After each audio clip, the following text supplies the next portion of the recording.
In today's video, I will walk you through how to track cross-sells in Salesforce.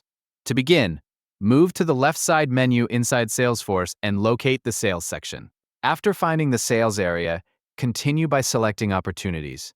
Salesforce will then open the Opportunities page, where opportunity records and related sales information can be managed. Once the Opportunities page finishes loading, continue by creating a new opportunity record. Move to the top area of the page and select New. Salesforce will then open the New Opportunity Setup form, where the cross-sell information can be entered. Inside the New Opportunity form, continue by entering the opportunity name. In this example, the opportunity is named Cross-Sell. After entering the opportunity name, continue by reviewing the remaining fields displayed on the page. Next, move to the Product section and enter the product information connected to the cross-sell opportunity. Continue by entering the product name in the available field shown on the screen. After completing the product information, continue to the Account Name section.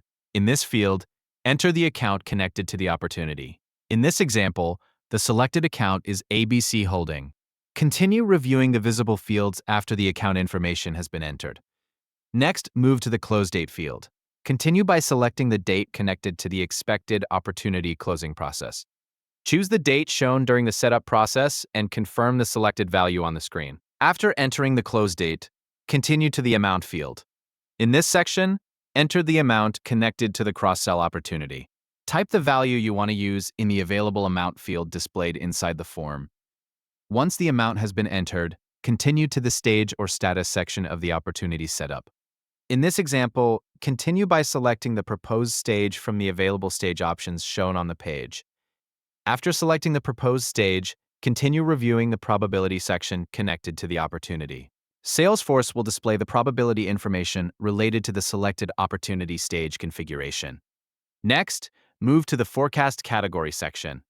Continue by reviewing the available forecast category options displayed on the screen. In this example, the selected forecast category is Pipeline. After all visible fields and settings have been completed, continue reviewing the information entered into the opportunity form.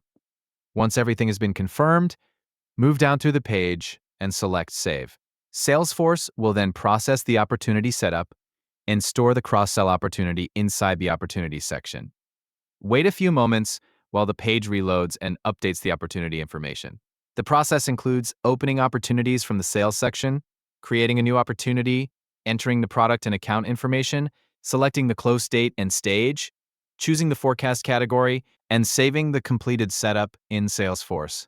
Once the page reloads and the opportunity appears successfully, the process for tracking cross-sells in Salesforce will be completed. Thank you for watching.